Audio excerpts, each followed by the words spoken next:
Tenemos que a las 9:13 contactarnos con el presidente del Tribunal Constitucional, Ernesto Blume, para entender los procedimientos. El expresidente del Tribunal Constitucional, doctor Blume, ¿cómo está? Muy buen día. Buen día, muchas gracias por la invitación. Doctor Blume, a ver, para entender los procedimientos desde el plano de vista constitucional, una vez que se presente esta moción de vacancia, ¿cuál es el procedimiento a seguir y los plazos? Mire, el procedimiento está expresamente diseñado en el artículo 89A del reglamento del Congreso de la República. El pedido de vacancia se formula mediante una moción de orden del día, lo cual ha ocurrido en este caso, firmada por no menos de 25% del número legal de congresistas. Tengo entendido que la moción la firman 67 congresistas, por lo tanto se habría superado ese número. Luego, para la admisión del pedido de vacancia, se requiere el voto de por lo menos 40% de congresistas hábiles. Habría que contar cuántos hábiles hay en este momento de los 130 y calcular el 40%. Yo presumo que los 67 firmantes superan también ese 40%. Luego de admitir a trámite, el Pleno acuerda el día y la hora para el debate y la votación del pedido de vacancia. Esta sesión no puede realizarse antes del tercer día siguiente a la votación de la admisión del pedido, ni después del 10º. Es decir, habría que determinar qué día se admite y de ahí contar 3 días que hay que respetar, y luego máximo 10, y entre ese tercer día y el 10º se tendría que estar sometiendo al Pleno el pedido de vacancia. Ahí puede asistir el presidente de la República o su abogado y formular los descargos respectivos. Igualmente se escucha a un representante de los que han promovido la vacancia. Doctor Blume, yo le ruego que nos espere, por favor, votación. Un instante, que tenemos que ir a una pausa, después de la cual quisiéramos escucharlo hablar más ampliamente sobre este tema, procedimientos y plazos en relación a lo actuado por el Congreso ante el Tribunal Constitucional. Retomamos nuestra conversación con el doctor Blume inmediatamente después de la pausa. En 22 estamos conversando con el doctor Ernesto Blume, que fuera presidente del Tribunal Constitucional y que tiene la amabilidad de explicarnos cuál es el procedimiento y cuáles son los plazos que tomaría la doble diligencia que ha hecho el Congreso ante el Tribunal Constitucional. Por una parte, una demanda competencial por menoscabo, es decir, por injerencia del Ejecutivo en lo que es propio del Congreso, y otra medida cautelar para evitar que podamos tener sorpresas desagradables en el corto plazo. Debía explicarnos sobre los plazos, doctor Blume. Sí, cómo no. Estaba explicando el tema de plazos en el procedimiento de vacancia. Entonces habíamos quedado que una vez que se admite a trámite la vacancia, el Pleno va a acordar día y hora para el debate y votación del pedido de vacancia. La sesión de Pleno no debe realizarse antes del tercer día siguiente a la votación de la admisión del pedido, ni después del 10º día. O sea, hay ese plazo. Sin embargo, si 4/5 partes del número legal de congresistas acuerdan un plazo menor y un debate y votación inmediata, esta se puede hacer.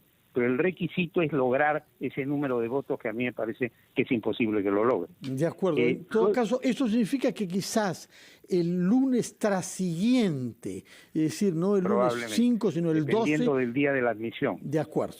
La admisión puede ser hoy, ¿no? Puede ser hoy. Puede ser hoy y contaríamos entonces a partir de mañana. Días, claro. Pero ¿ve la posibilidad, doctor Blume, que se lleguen a esos 87 votos, dada la coyuntura actual? Yo creo que sí. Yo creo que el gobierno ha cometido un error muy grave al mover este procedimiento de la cuestión de confianza y ha puesto en jaque a todos los congresistas.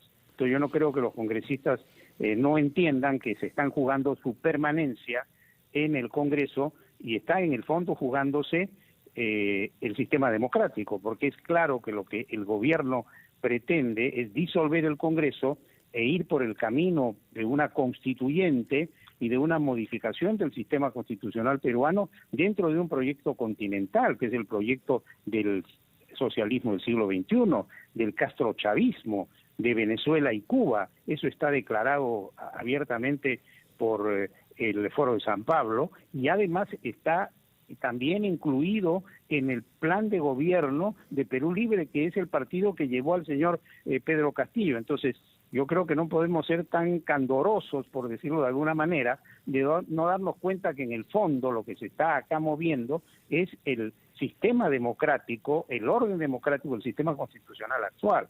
Entonces, eso que quede claro.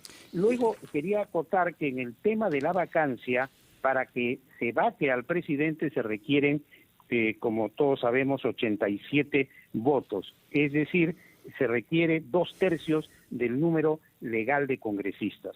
Si se adopta esa decisión, se emite una resolución de Congreso que debe ser ejecutada tan pronto se comunica al vacado, y por lo tanto se va, sin perjuicio de la publicación en el Diario Oficial del Peruano, la notificación, la entrega de esa decisión traducida en la resolución del Congreso, efectiviza la vacancia y el señor tendría que salir del gobierno.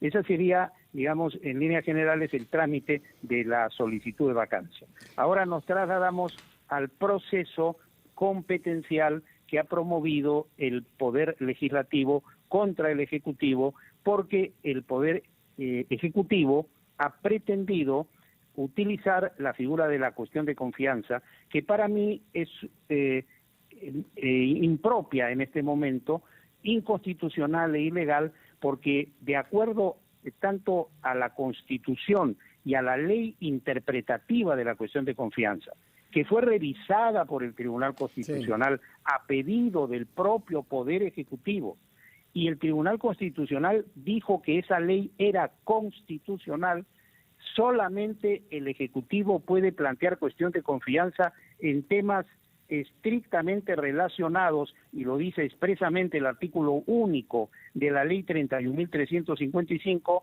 materias relacionadas directamente a la concreción de su política general de gobierno. No puede tratar sobre reformas, competencias de órganos constitucionales, etcétera. Y a ello se suma que, de acuerdo a esa ley, la admisión, mejor dicho, el otorgamiento de la confianza o la denegatoria de la confianza requiere un acuerdo expreso del Pleno, que debe ser comunicado mediante un oficio en donde claramente se dice si se deniega o no se deniega la confianza, y el único que puede interpretar los términos de su decisión es el propio Poder Legislativo.